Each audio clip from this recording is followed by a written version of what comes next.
So good morning and welcome to the First Steps webinar, supporting your family through emotionally challenging times. My name is Zoe Tweedell. I'm a clinical psychologist. And Abby, do you want to introduce yourself? Yeah, sure. My name's Abby Rogan and I am a child wellbeing practitioner at First Steps. So we both work within First Steps, the community psychology service in Hackney. The webinar today is going to have two parts. So the first part is on understanding your own and your children's feelings in relation to any challenging times you face. And we will be making reference to the COVID-19 pandemic as part of that. And then part two will be about how you can support your children's emotional well-being and manage difficult feelings relating to these challenges. At the end of the session, we will have a question and answer session. So if you do have any questions, please do add them to the chat and we can review all of those at the end and we'll answer the questions then. We'll also be sending out a copy of today's slides along with a resource pack to the attendees in the workshop today. And we just want to remind you before we start to please not make your own recording of today's presentation. A copy of it will be put up on our YouTube page after today's presentation.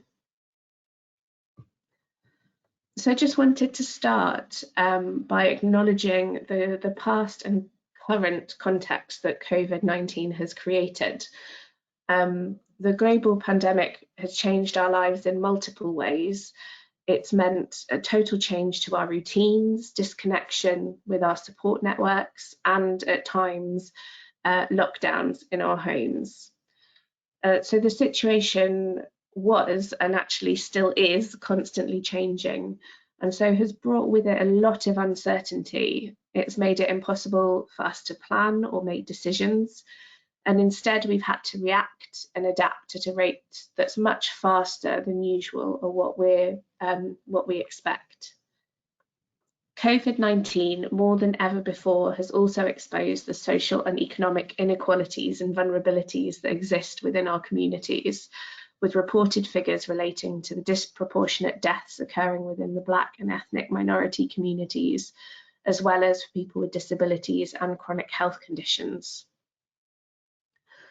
So it's no surprise that the COVID-19 pandemic has been an extremely challenging time for families and children and has caused a lot of stress across the country. A similar sense of change and uncertainty can happen whatever the challenge we are faced with. And at First Steps, 2020 was the first time that we had ever had to advise families about a global pandemic. It was completely new to us. But the feelings it brought with it were very familiar to us, and we offer families support with managing these sorts of feelings all the time as part of our work. And so we hope to use the next hour to explore this in more detail and to give you some tools to manage these feelings, whatever the challenges you might be facing. So we're going to talk a bit more about understanding your own and your child's feelings, and start by talking about some of the feelings that can be brought up during challenging times. Challenges can cause a lot of stress, and although stress means different things to different people, it's normally associated with negative emotions that are experienced frequently and for an extended period of time. It's often associated with emotions such as anxiety, worry, loss, sadness, anger, or frustration. And it's important to note that challenging times don't just bring stress, but can also be an opportunity for growth and in some cases excitement. For example, the COVID-19 pandemic did cause children stress, but some also reported positive emotions such as excitement at a new routine, happiness that they were able to spend more time with their family and at home, and for some a reduced pressure in not having to go to school. But the focus of today's webinar is how to manage the negative impact of challenges that we face. So we'll start by taking a closer look at each of these negative feelings in turn. I'm going to start by looking at anxiety. And there are lots of words for anxiety, such as worry, nervousness, or fear. It's often the first emotion that we experience when facing a difficult or challenging time. There are lots of good reasons to feel anxious, and here are some examples of reasons that people might have felt anxious during the pandemic. So anxiety relating to the virus itself, about infecting others, or about being infected ourselves. Anxiety about breaking the lockdown rules and the possible repercussions of this. Anxiety caused by the stories we were hearing and images we were seeing on the TV or on social media.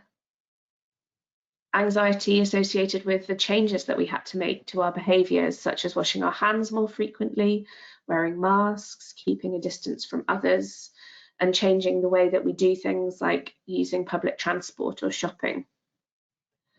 In terms of school, for children, there was anxiety perhaps about missing out on education or about going back to school when schools reopened.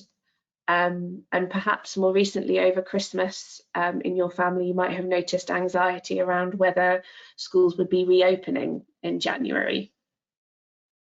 At home, there were families with worries about parents perhaps going back to work or being out of work during lockdown.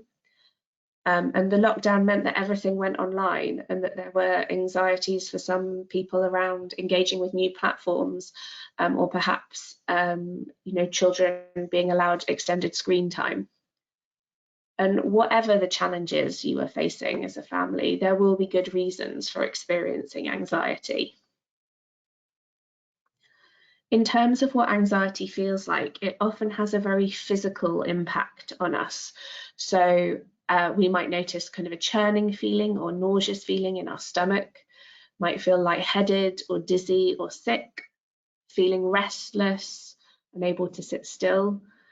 The impact of being experiencing anxiety for long periods of time can mean that we experience tension headaches, tense muscles resulting in backache or other aches and pains. We might notice that our heart is beating faster or feels like it's thumping really loudly.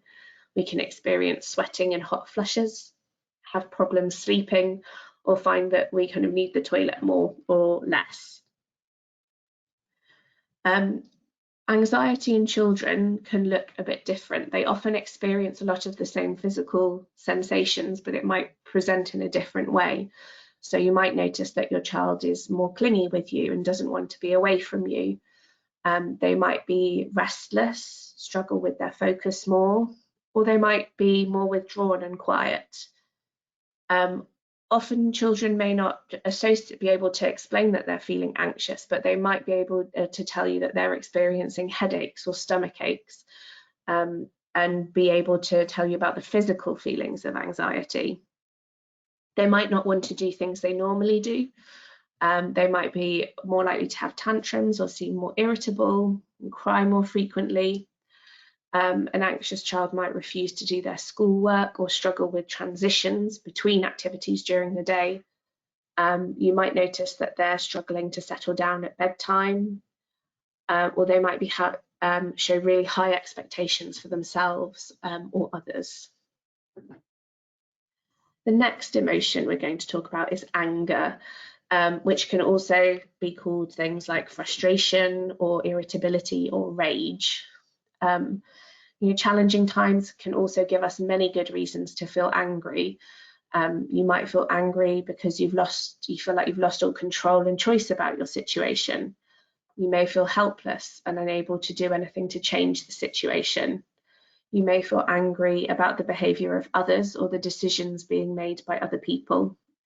And things may be constantly changing, and you might be having to adapt very fast or immediately, and feel angry that you're getting very little respite from the problem, or that there are so many other things going on as well. In terms of what anger feels like for us in our body, it is experienced often as a churning sensation in your stomach or a tightness in the chest with a rapid heartbeat. We can feel that our legs might go weak or experience our muscles feeling tense. Quite often people report feeling hot and sweaty, and they've got a pounding head, and sometimes they might feel shaky or trembly. And it often affects our ability to think and can be experienced as a red mist clouding our thinking. In children, anger can look very different for different children. Children may cry and scream a lot or be very easily upset. You might notice them having tantrums or meltdowns. Children may shout and swear and say hurtful things like, "I hate you." Anger can also lead to physical aggression. So when your child is hitting, kicking, throwing things or stomping. An angry child might be more moody, argumentative or defiant. Or alternatively, a child who's angry might become more quiet and withdrawn and more reluctant to do things that they would normally enjoy. Now we're going to have think about sadness, which is also known as feeling unhappy or down or miserable. And sadness can also be a really understandable response to a challenging time, just as it was during COVID-19. So some examples from the pandemic. At that time, we were missing our family and friends, things we enjoyed doing, and our normal routine. Some challenges like COVID-19 can be associated with death and bereavement, and there may be a feeling or lack of hope that things will get better and return to normal. Challenging times may also mean having to miss out on important celebrations or important transitions, such as birthdays or weddings and religious holidays, which can lead to us feeling sad. But it can also mean having to cancel planned events such as social events or sporting events and things that you and your family have been working towards or looking forward to. And similar feelings can be around no matter what the difficult time or challenge that you're facing. Sadness is a really normal response. In terms of what sadness feels like, it's often when we're feeling sad, we might feel more sensitive and notice we get more easily upset. We might not enjoy things that we would normally do and experience kind of a sensation of feeling numb or empty. Often when we're feeling sad, we feel more tired and lethargic and lack motivation. We can notice being more irritable and arguing more, but also struggle to concentrate and find it harder to settle into an activity. In terms of what sadness looks like in children, your child may be more clingy towards you if they're feeling sad and not want to be alone. They may be more easily tearful, be irritable or grumpy all the time, or not be interested in things that they used to enjoy, and often experience difficulty sleeping, or they may sleep more than usual. They may not be able to concentrate or have difficulty making decisions. They may withdraw and interact less with you and the family or with their friends, lack confidence, and perhaps lose interest in eating, or alternatively may start to overeat and eat more. It's important to note that for some children struggling to manage difficult feelings, it may lead to thoughts about harming themselves or thoughts about suicide. And if your child expresses such thoughts or desires, it's really important that you take those thoughts and feelings seriously and encourage your child to speak openly with you about this. We would encourage you to seek professional support. So those of you attending the webinar today, you could speak to your First Steps clinician. We will also be sharing some information in the resource pack at the end about services that you could contact for more support relating to this. The next thing I want us to think about is the idea that behaviour is the tip of the iceberg. So as we've seen, the way children feel affects the way that they behave. So for children, behaviour is often the only tool they have to express their feelings. And when families face challenges, many parents may see their children's behaviour change, and this can be really difficult as a parent. But it can be helpful to see your child's behaviour as the tip of an iceberg, the bit that you can see. Beneath this is often many unseen things that are causing them to behave in this way. So some of these things may be their feelings or their thoughts and beliefs about themselves, or beliefs about others or the situation they're in. And some of it will be the situation itself and what it brings with it. But the good news is that by working out what the things beneath the surface are, you can support your child with the cause of this behaviour and therefore reduce the need for the child to behave in this way. So thinking about the key messages from this part of our presentation, as you may have noticed, there were lots of crossovers between how the emotions feel and also how they look in children. And often emotions are not standalone or distinct. So you may be feeling several emotions at one time. For example, often anxiety and low mood are experienced together. It's also important to acknowledge that your child is not alone in these feelings. They may also be being felt by you, by the family, or even your wider community. And it is likely that anyone going through a similar situation to that which you are facing would be feeling the same way. So it's important to hold on to the idea that you are not alone in how you're feeling. These feelings of sadness, anxiety, anger are all normal and an adaptive response to the stressful situation that you are in. This is not to say that they aren't challenging feelings to have, but there are things that you can do to help reduce some of these feelings in your child so that they can manage better. And this is what we're going to focus on in the rest of the workshop. So before we move on to thinking about your children, we're first of all going to think about the challenges that you may experience as parents. So parenting is one of the most challenging jobs at the best of times, but you may have been experiencing even more challenge than you were previously. And you may have been noticing a lot of those feelings that we spoke about just before, feelings of anxiety, sadness, and frustration. And these are a normal response to difficult and challenging times. And so it's really important at these times that you also look after yourself. When we are feeling really stressed and full up, taking care of ourselves as parents may seem like a low priority, but finding time to recharge your own batteries can make a big difference to you and your family. At First Steps, we often talk about the oxygen mask analogy. So just like an oxygen mask on an aeroplane, and how they say when the oxygen mask drops down, that you should make sure you put your own oxygen mask on first before helping children. You can't take care of your child if you're not taking care of yourself. So some ideas for parental self-care, things like taking the pressure off yourself and setting realistic expectations, such as small achievable goals for the day.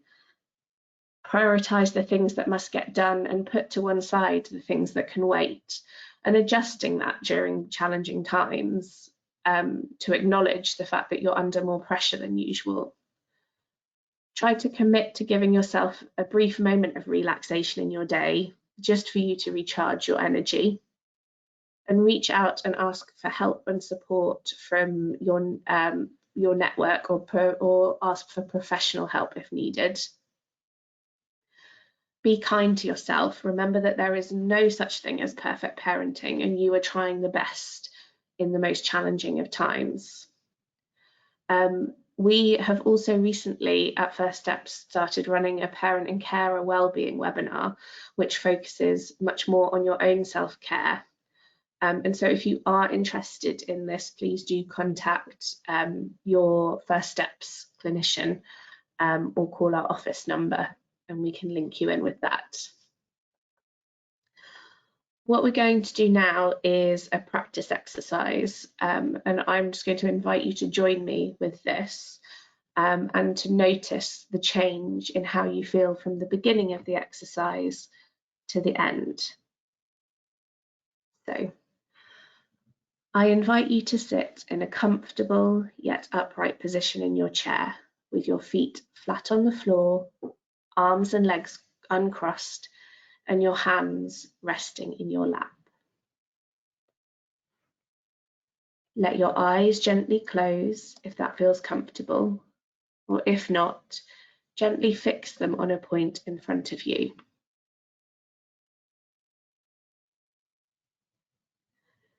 Begin by bringing your attention to your body. Start by directing your attention to your feet. Notice the parts of your feet that are in contact with the ground.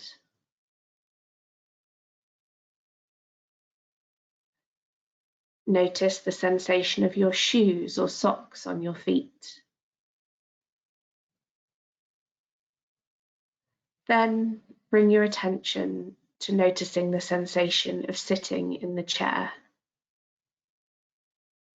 See if you could notice the sense of your weight on the chair.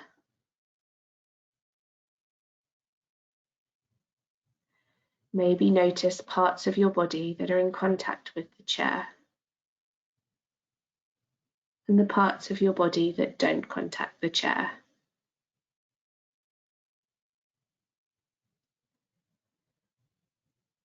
If you drift off into your thoughts, simply acknowledge where your mind went and bring it back to noticing the sensation of sitting in your chair.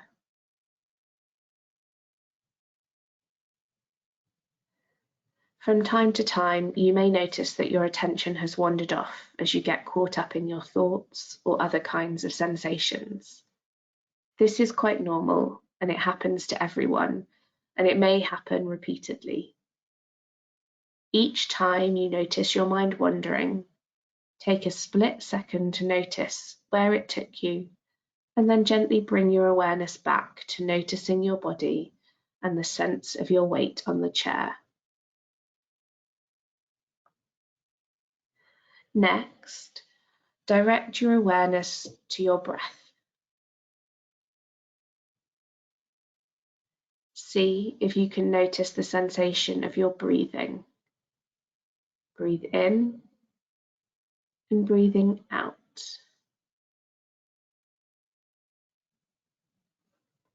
Allowing your stomach to expand and your chest to gently rise and fall.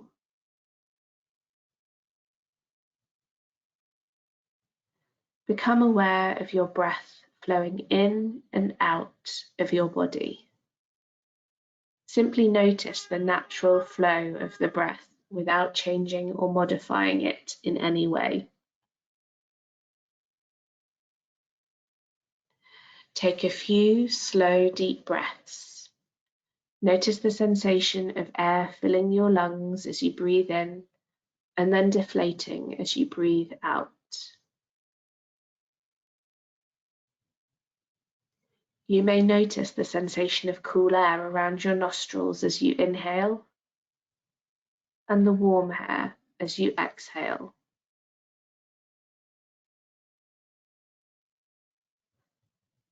As you do this exercise, the feelings and sensations in your body may change.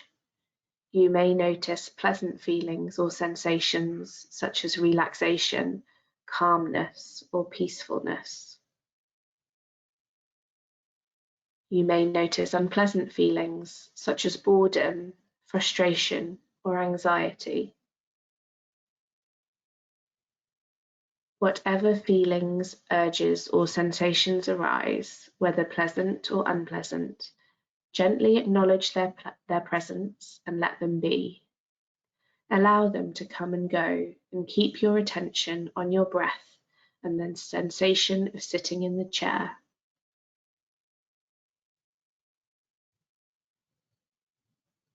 Lastly, bring your attention back to noticing your breathing.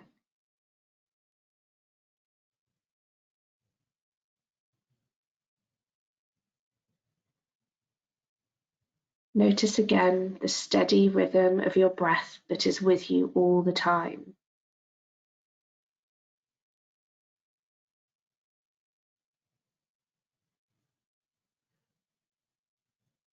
When you are ready, bring your attention back to the room where you are.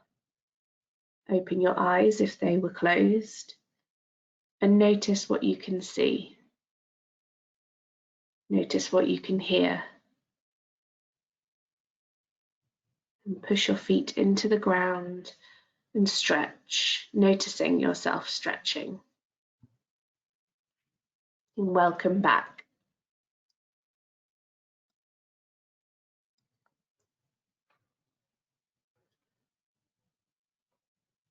Great. So hi everyone, this is Abby. I hope you enjoyed that mindfulness exercise with Zoe and that it helped you to identify some of the thoughts and feelings that you're experiencing at the moment. I'm going to be talking you through the first part of part 2 of the webinar, and this focuses on supporting children's emotions and well-being and managing difficult feelings during challenging times. We're going to be presenting a lot of ideas here, and some of them may be more or less relevant to you. So depending on your situation and your child's age, some of it might not be relevant, some of it will be more relevant. And you are the expert of your own family. So firstly, I would like to invite you to take a minute to just think about the feelings that you think your own child or your children are experiencing at the moment. So take a couple of seconds to just think about what they might be going through. And hopefully what we cover in this next section will address some of those feelings that you might have just brought to mind. So we're going to start by talking about routines and why these are important for children. At times in our lives, we will have to deal with a lot of uncertainty and disruption. For example, the lockdowns during the pandemic, and perhaps a new baby in the family, or adjusting to certain things that might happen to the family, such as a family illness. And at these times, it's really understandable that routines get disrupted. But it's normal for children to struggle when there is a change in their routine. But predictable routines help children to feel safe and secure. So trying to provide some certainty and some normality wherever you can. Trying to keep up some of those regular family routines, for example, meal times, bedtime routines, the weekend versus the weekday. It might be useful to work out a timetable or a schedule for each day. This could be an activity that you do with your child each morning, or perhaps at the weekend for the following week, so that they feel some sense of control and ownership over the routine. There will be some examples of how to make a routine with your child in your resource pack, which we'll be sending out. And we would recommend doing this in a way that is right for you.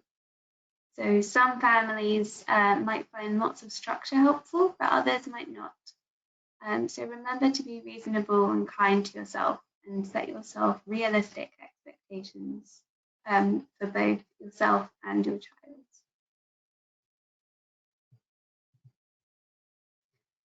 So next we're going to be thinking about looking after yourselves and getting a balance. So in order to look after our physical and emotional well-being, we need to have a balance in our days. We need to make sure that we're spending time doing activities that make us feel good and that are good for our well-being. And we like to use the acronym BACE to help us remember this. So this stands for Body Care, Achieve, Connect with Others, and Enjoy. And we encourage you to try and get a mix in your days, weeks, and plan things to look forward to each week. So when thinking about body care, these refer to the things that are good for our bodies and our minds. So for example, exercising, healthy eating, getting a decent amount of sleep, rest, and relaxation. We know that physical activity reduces stress, and it's really important for our physical health. Contact with nature also really boosts our mood. So trying to spend some time outside with children and young people. If you are unable to or do not want to go outside, encouraging children to get exercise at home. And there's lots of free apps and videos available online or through music and dance. But it's also really important to make sure that children have plenty of breaks and downtime. They don't need to be stimulated 24/7, and a bit of boredom doesn't hurt. So the next is Achieve, and this refers to all the things that give us a sense of accomplishment. And what these things are will vary from person to person. So completing schoolwork might give your child a sense of achievement. But consider other activities that might inspire them and motivate them.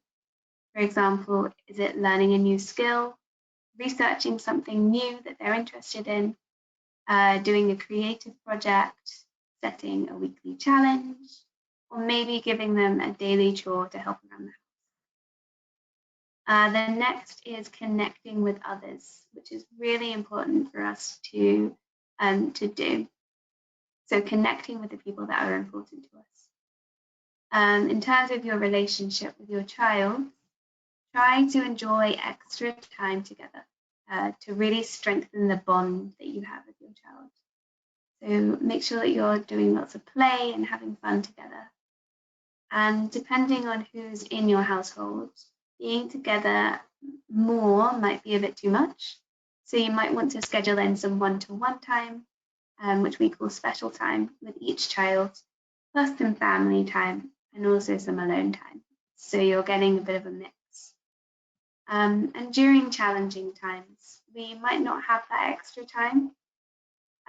So if you are juggling additional responsibilities alongside your usual ones, try and still schedule in that quality time with your child. And then the last one is enjoy. So this refers to all the things that we enjoy doing, having fun, playing. Play is really key and it has a lot of benefits for children. So as well as being fun, it gives them opportunities for learning. And it can be really good for the parent-child relationship and also helps children to express themselves and make sense of the world around them. So make sure that there's plenty of time for play. We did also want to mention here about screen time and internet safety. So many children are spending more time online at the moment and expanding the ways that they use the internet. You probably relaxed your usual limits around screen time over lockdown. And whilst there are lots of positive things that the internet can be used for, children can also be exposed to risks. There is a link to NSPCC advice on online safety on the resource side, which is at the end of the presentation today. That might be helpful for you to look over. But you could also consider maybe turning the Wi-Fi off for a set couple of hours each day to encourage imagination and spending quality time together. Take a minute now to just think about the balance you are getting and any areas that perhaps you want to try and do a bit more of or a bit less of.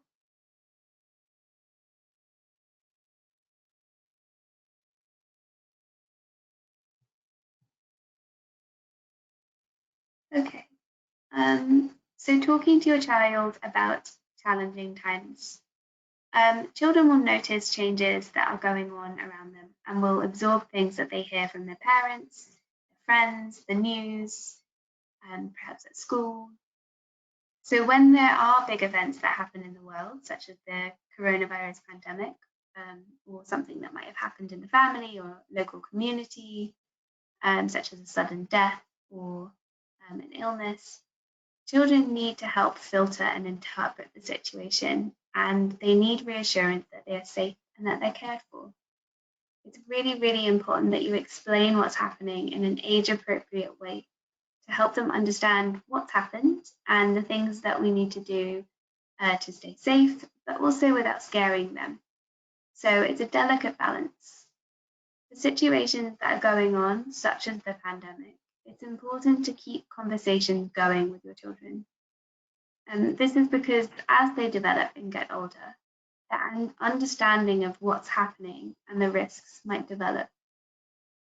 It's really essential that children know that they can talk to their parents about their concerns after big events. And they know that their parents will do their best to answer the questions. So let your child know that when it comes to a challenging time, you're there for them and you're keen to talk about any worries or questions they might have. Some children might not seek out a conversation about a distressing event, but that doesn't mean that they aren't affected or that they don't have their worries. So it's important to take the time, take the lead in starting up that conversation if you know that they're aware of something. We would suggest firstly finding out what they already know, so you can identify any gaps or perhaps any misconceptions. They might have heard fake news, they might have heard a rumor, perhaps a scary story, which might need addressing. Or they might already have a good understanding. It's a really good idea to follow your child's lead in terms of how much information to give. So let their questions be a guide to this. Children's capacity to deal with complex information usually increases with age. So how you speak to a 3-year-old about a situation will be very different to a conversation that you might have with your teenager. And it involves a personal judgment. So keep in mind that younger children don't need detail about the wider impact of the event, or they won't be able to process it. Whereas older children are likely to be, they're likely to already have heard more and maybe better able to understand this. We would recommend sticking to factual information with appropriate reassurances. So adults are working hard to keep you safe. If the danger is over, such as if there was a violent incident locally, explain that the danger is over now and that now they're safe. But perhaps if there's an ongoing danger, such as the global pandemic, focus on the things that they can do inside their control. So such as the things that they can do to protect themselves or other people. Conversations may occur in short discussions over many days or weeks as they absorb snippets of information, digest it, and then come back to you with more questions. Sometimes, such as the pandemic, there is a lot of uncertainty, and it's okay to not know all of the answers to their questions. It's fine to say that you don't know and offer to try and find out more from a reliable source. But there may not be an answer to their questions, in which case it helps to explain that there are things that we don't know, and that's okay to not know. Give them reassurances, for example, that there are doctors, scientists, and the government. They're all working on it. Watch your child's reactions during the conversation and be sensitive to their level of anxiety. If it feels like it's getting too much, let them know that that might be enough for now. Ask them how they're feeling at the end of the conversation and remind them that they can talk to you anytime. Try to finish on a positive note together or go and do something fun. There are example resources for talking to your child about global events such as the pandemic included in your resources.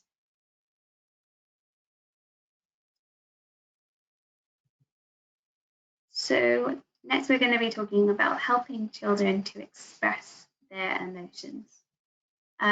Children will be affected by the changes that are going on around them, and they will need help to understand and manage the emotions that they experience. So make sure that your children know that you are keen to talk with them about their feelings and that all feelings are welcome in your home. Ask children how they are feeling and then listen really carefully. Explain that feelings are normal and okay. For example, it's normal to feel scared, sad, or angry about the current situation. There may also be things that they feel happy or excited about. They may have mixed feelings, which is completely normal. Talk about your own feelings, but within reason. Obviously, you don't want to burden them with all of your worries and stresses or with adult problems, but letting children know that everyone, including their parents, feels angry, worried, and sad sometimes can be really helpful. Aside from talking, there are other ways that you can support your child understand and express their feelings. So spending time together, playing, drawing, telling stories can all help a child to tell you how they feel. Children might start a conversation during play, or they might give you clues as to how they're feeling in their play. So, for example, by what is happening to the characters that they might be playing with. Themes of the virus and death might come up, and this is really normal. It's a really healthy way for young people to make sense of the world and work out what they're feeling. Reading books, watching TV, films together can also generate discussions about characters' feelings and help children to understand and talk about their own. And some families and schools like to use what we call the feelings chart as a way of checking in about how they might be feeling. And there's also examples of these in your resource packs. Children and young people often find it easier to talk while they're doing another activity. For example, while you are playing together, or if you go for a walk. If your child is unable to name their emotions, you can try to tentatively name them for them. So use a simple statement such as, I see that you are sad because you can't play with your friends at the moment. I wonder if you're worried about being back at school. This helps them to understand their emotions and to find the words for them. And in terms of when to talk, children might initiate a conversation by talking about their worries or asking questions. It is great if you can talk to your child at the time that they raise their worries, as they clearly feel at that moment that they're able to talk. But this might not always be possible for you. For example, if you are super busy, if you're tired, if you're stressed, it can also be helpful to avoid big discussions about worries at bedtime, which is a time for calming down. So if it's not the right time, let them know that you've heard their worry and you definitely want to talk to them about it, but agree on another time to talk. Then move on to a calming and distracting activity to help them move on or to settle down for the night. Next, we will be focusing on helping your child to manage specific feelings. So helping children with their worries, first of all. It's really important to be aware of your own anxieties and look after yourself. Children are good at noticing others around them. They're really good at picking up on when they are anxious, and they'll watch the behavior of others to work out whether they themselves should be anxious. So try to address your own anxieties and model a calm response. As I mentioned earlier, there are lots of reasons children might be feeling worried at this moment. So firstly, try to understand their worry. It might not likely be what you think it is. So be really curious, ask questions, and listen carefully. For example, what makes you feel that way? What are your worries about? What do you think will happen? And then listen really carefully. Check you've understood, acknowledge their fears without necessarily agreeing with them. For example, I can see why you feel that way. And try not to dismiss them. For example, don't be silly. This is really common, but it can lead to them feeling bad about their concerns or feel that they're not being taken seriously. And in turn, they might be reluctant to talk about it again in the future. Help them feel understood that worries are normal. Acknowledge that perhaps in terms of the global pandemic, it is an anxiety-provoking time for everyone, and that it's normal to feel worried. They might also be experiencing those physical symptoms of anxiety, as explained earlier. For example, your child might be complaining of tummy aches or headaches, and if you think these are related to anxiety, explain this to your child and reassure them that these are normal symptoms of anxiety and they're not dangerous. As we mentioned earlier, a healthy level of anxiety and caution during challenging times is appropriate. But if the worry your child is expressing is excessive or unrealistic, perhaps if they are overestimating the level of threat, catastrophizing, help your child to challenge it. A worry is a thought, so not necessarily a fact, and just because we think something, it doesn't mean it's true. Perhaps gently share the facts to correct any misunderstandings, for example, any rumours they've heard at school. Help your child to evaluate the anxious thoughts and explore alternative ways of looking at things. This might help to put their worries into perspective and to help them generate a more realistic and helpful conclusion. For example, think with them about what exactly are they worried about? How likely is it that their worry will happen? What else might happen? If their worry did come true, what would that mean? What could they do to cope with this? And how would other people be able to help them? Really explore the worry and work it through. If they share a worry during their play, you might be able to help them work through the worry using the play. For example, acting out what the character or toy could do to help themselves, or how others around them might help them. Help your child to think about whether the worry is something they can do something about or not. If there is something that they can do something about it, help your child to feel in control where they can. So sometimes there might be some practical steps that they can take in dealing with their worry. Problem solve by coming up with the possible solutions and consider the pros and cons for each. There will be a template for how you might be able to do this in a really strategic way included in your resource pack. You might be able to find answers to their anxious questions that would help them to feel reassured and more in control. So for example, if they're worried about meeting with friends or family, you could try and find out more and practice. For example, meeting one-on-one before larger groups. If their worry is realistic, for example, a worry about a family member with an underlying physical health condition, there might still be things they can do to feel better about it. For example, things that make them feel more connected to that person when they're not able to see them in person. Something to cheer the person up.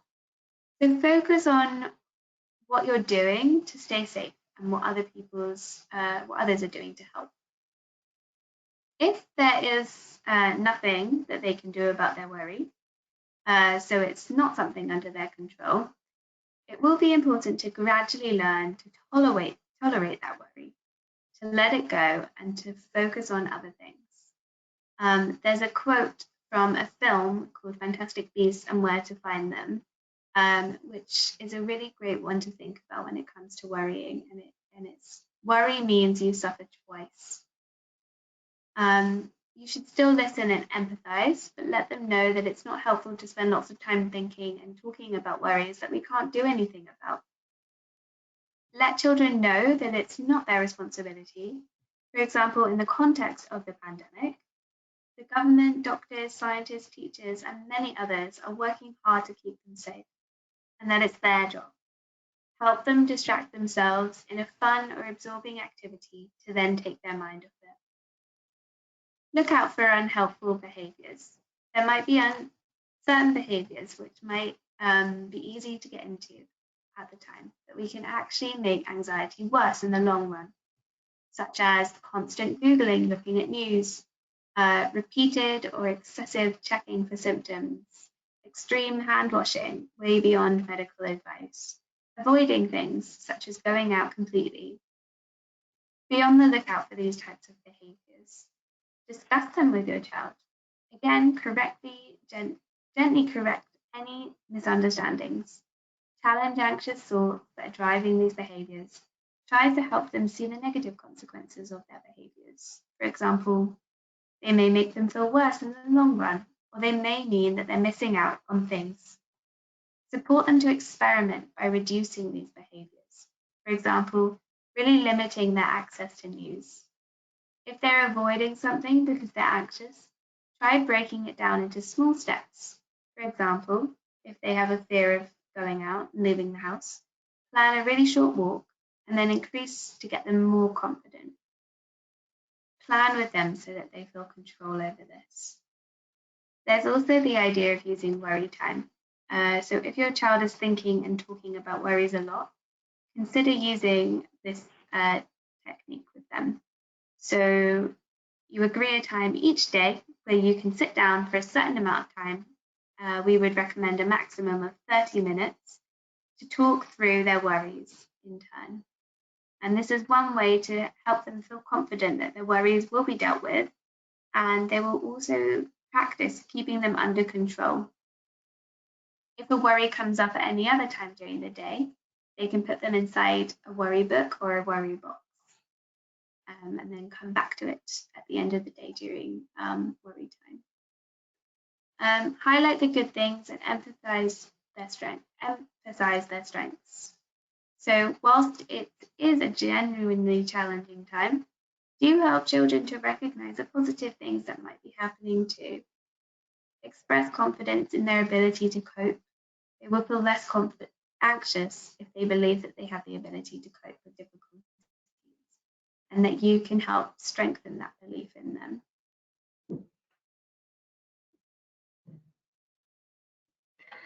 Hello again. So I'm going to talk through the next few slides and thinking about helping children with loss first of all. So challenging times can often be linked with loss, whether that's bereavement, parental separation, moving home, or the experience of illness. And it's really important that you let your child know that you're keen to talk to them about their feelings associated with loss. As we've spoken about before, it's important to create the right space to talk. And Abby has, a few slides ago, spoke about the kind of general tips on when is a good time to talk and how to respond to your child if they mention something and you're not ready to talk about it. If you need to talk to your child about something that's important or difficult, such as an illness or bereavement, it's important to ensure that it's a good time and place so that your child will be able to listen and process any information that you need to give them and that they won't be distracted. Again, be curious with your child. Listen carefully to what they're saying, ask open questions, and try to get a clear understanding of their perspective and understanding. It's important to acknowledge the losses as significant in your child's life. You can agree with them that the situation of loss is unfair and unfortunate, and avoid trying to get them to look at the positive alternatives or gains in that particular moment, as this removes the empathy from the situation. Let your child express the feelings that they may have regarding their loss. If they're feeling sad or disappointed, they may need to cry or shout, and that's okay. And let them know that these feelings are understandable. You can provide them with comfort, such as a hug or anything else that your child finds comforting, such as a favourite cuddly toy. Provide reassurances where appropriate. So don't minimise their loss or their feelings about the loss, but you might be able to provide some reassurances. For example, if it's the losses that they've not been able to attend an event they wanted to, that there is something else that's coming up that they can look forward to. Depending on the loss, you might want to consider things that you could do to help manage or mark. For example, to mark the loss. How can they still make their birthday or the event special, the day special without the party? How can they still connect with the people who are important to them? Or if it's a bereavement, some people like to find a way of remembering or honouring the loved one through an event together with family, or creating something like a memory box for children. Even if you haven't lost someone close to you, children will probably have been exposed to more conversations about illness and death during the pandemic. So they may be asking questions about these topics for the first time. You might want to prepare a bit in advance for questions that might come up. How you choose to talk to your child about death and bereavement, and what explanations you give them, will depend a lot on your child's age and your own family beliefs and cultural beliefs around death. We don't have time today to give specific advice around talking to children about death and supporting children with bereavement, but there are lots of great websites and resources available. Winston's Wish and Child Bereavement UK are childhood bereavement charities with lots of helpful advice. Also, City and Hackney's COVID-19 bereavement service for young people and families, and St Joseph's Hospice have some links and resources available. We're now going to think about how to support children with anger and difficult behaviour. It's really understandable that in challenging times, we all experience some frustrations, and everyone will have good and bad days or good and bad hours, and we may all need to let off some steam and let out our frustrations at points. So do be kind to yourself and try to have realistic expectations for your child and yourself as a parent. Parenting, particularly during challenging times, is about doing the best we can with what we have. Providing regular opportunities to talk about feelings, as discussed earlier, can help to prevent frustrations from building up. And being prepared to talk as a family about what you can all do when feeling stressed or crossed can be helpful. It can be helpful to talk about and practice strategies and ideas that when everyone is calm, so that you're prepared for how to respond when an incident does occur. And there are some examples in the resource pack. So in the resource pack, there is a feelings thermometer to help identify different levels of emotions, and you can write in what might be helpful to do at each point. And if you're watching this as a recorded webinar, you can Google and find feelings thermometers. But try, before you react to your child's difficult behaviour, do try and take a step back and observe the situation, which isn't always easy to do. But try to understand how they are feeling and why they and what they are communicating to you through their behaviour. Thinking about that iceberg model from earlier on. Think about what it is that your child needs right now. What they might need most is comfort and a hug, or they might need some time and space. You can try and encourage your child to use their words if they're not very upset or angry, so that they can let you know how they're feeling and what they need or want.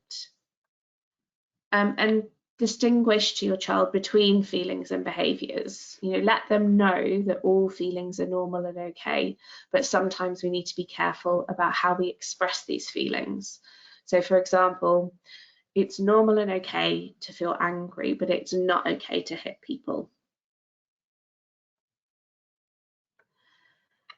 We're going to be sending out a copy of our First Steps Positive Parenting Top Tips leaflet, which has got lots of ideas and strategies that you might find helpful generally. So it covers things like strengthening the parent-child relationship, encouraging appropriate behaviour, and reducing undesirable behaviour. So do take a look at it. I'm going to run through some examples now of things in the booklet. So positive attention, praise, rewards, can be really fantastic in encouraging appropriate behaviour. When in experiencing challenging times, we can often fall into a pattern of focusing on negative behaviour and get into a bit of a vicious cycle where our focus is all on the things that our child is doing wrong, and then that can lead to our child doing more things that are frustrating. So if you can notice and praise the things that your child is doing well, and when you notice and give praise, give specific praise, such as thank you for tidying away your toys, or well done for getting that piece of schoolwork done this morning. In some situations, you may want to consider a reward system for behaviours, specific behaviours that you really want to encourage or work on. Distraction and redirection can be really helpful if you can catch a behaviour early. So if you notice that your child is getting bored or frustrated and is on the verge of a tantrum, you can try and distract them with a different activity or a toy or something else for them to think or talk to you about. Particularly during challenging times, ignoring can be a really effective strategy. Some of your child's behaviours might be annoying or not what you would ideally like, but are not a priority and are not dangerous to anyone. And it's really important when we're experiencing challenging times to pick your battles and focus on what's important, let go of what you can. And you might, find during challenging times it's important to be more flexible with some of your usual limits. And remember that that's okay during challenging times when we're experiencing a lot of stress. Consequences. There may be some behaviours that you can't ignore. For example, if your children break an important family rule, then you may want to consider giving a consequence so that they learn that some behaviours are unacceptable and that there will be consequences for their actions. But make sure you are clear on the rules and consequences in advance so your child knows where they stand. And there are some examples in the Positive Parenting booklet, which you will get. It can be helpful to try and identify when tempers are starting to rise and take action early. Try to keep yourself calm. Before you respond, try to take a step back, take a few deep breaths, take a moment to think about what's going on and the most helpful way to respond. If things are really escalating, it might be helpful to suggest some time apart to calm down, as long as your child isn't doing anything dangerous, as it can be really hard for everyone to think straight when you're in the middle of a situation. And you can model this for your child by saying, Mummy or Daddy is feeling a bit cross right now. It's okay, I'm just going to take 5 minutes in my bedroom to relax, and then I'll come back. And when you come back together, you can talk about it, make up, or move on from the incident. Try not to judge yourself or your child too harshly. Adding layers of guilt and worry aren't going to help in the situation, and remind yourself that these are difficult and exceptional times and that you are doing your best. I'm just going to run through some other stress and anxiety management strategies. We focused a lot on talking to your child about their feelings, and we're just going to consider some other ways of managing stress and difficult feelings, some of which we've touched on already. It's important for you to see what works best for your child. You may already have an idea of things that usually work for them, and if so, keep on trying those. Otherwise, you might want to try some of these suggestions a few times, and if they don't work, try some of the other suggestions we have. So you could help your child to draw a poster of things that help them with worries or with stress, and keep it somewhere close by. So if they do say that they're feeling kind of stressed or angry or worried, that you can refer to that poster that they've made. As we spoke about before, we've spoken about the benefits of physical activity and play, but it's really important to keep up with these. There are ways of expressing feelings non-verbally. We've spoken a bit about this already, but things like drawing can be used, or writing, or using music, poetry, or even a feelings diary. Relaxation is really important for both your body and your mind. So this can include formal relaxation exercises, breathing exercises, or meditation, or yoga, or mindfulness. There are lots of resources online, and lots of child-friendly resources out there. And we've also put some at the end of this presentation today and in your resource pack. And find out what suits your child, and then try and build that into your daily routine, perhaps something that you do all together as a family. Distraction does have its part to play. Talking about and expressing feelings is really important, but it's also good to take our minds off our worries and upsets sometimes, especially if they're ongoing. So doing something with your child that they enjoy, something that's really engrossing and will take their mind off the difficulties of the situation at the minute. You can use positive imagery with your children. Children have great imaginations, so doing visualizations, such as imagining a safe place where they can go in their mind, or focusing in on a favourite memory or something that they're looking forward to. Could be really helpful as a way of distraction as well. And you can do this for yourselves as well, or use a guided imagery exercise. It can be helpful to think about comfort, things that children find comforting. Maybe that's a bubble bath, a massage, cuddling with you or other important family members, or a comfort toy or a blanket. And trying to create a safe space in the home where your child can go. So when your child may feel overwhelmed at times and need a bit of space to gather their thoughts or just calm down and relax. So could maybe create a little den, and they could have some things in there that they find comforting or relaxing. We've just got this link here. So Cosmic Kids Peace Out have lots of guided relaxations on their YouTube site, and there's a link there should you want to try this specific starfish one, but otherwise have a look and try out with your children some of the guided relaxations and find ones that work for them.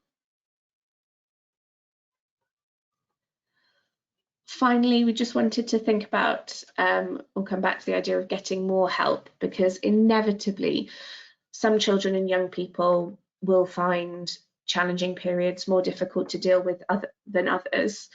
For example, some young people may have already been struggling with emotional, behavioural or relationship difficulties prior to the current challenges that you're facing, and they may have exacerbated their difficulties. And if you are concerned about your child, you could consider getting them more help. Those of you accessing the webinar today are already working with First Steps, so please do discuss your concerns with the clinician you're working with or the clinician you spoke to on the phone. Those of you watching this webinar online, you can discuss your concerns with your GP or other health professional, or your child's school, and they'll be able to arrange a referral or to local CAMHS services, or you can check out your local website, council websites for information on local services and how to access them. There's lots of information about local services in your resource pack, and also we've put some information on our final slide today. And there's also a City and Hackney mental health crisis line, which you can call if you are really concerned and need advice urgently. Also, First Steps have some more webinars coming up. We've got a webinar for teens on understanding and managing emotions, a webinar for parents of teens on understanding and managing emotions, a webinar for parents of under fives, and also coming up, as I said earlier, a parent and carer self-care and wellbeing webinar. Some of those are available on our YouTube site, or you can speak to your First Steps clinician about accessing those. So we've got some time now for questions and comments. If you do have any questions, please put them in the chat. And while we're just waiting for any questions, we'll just put up the final slide with some suggested resources, so that you can have a look at those. And those of you, as I said, who are attending the webinar live will also receive a resource pack via email.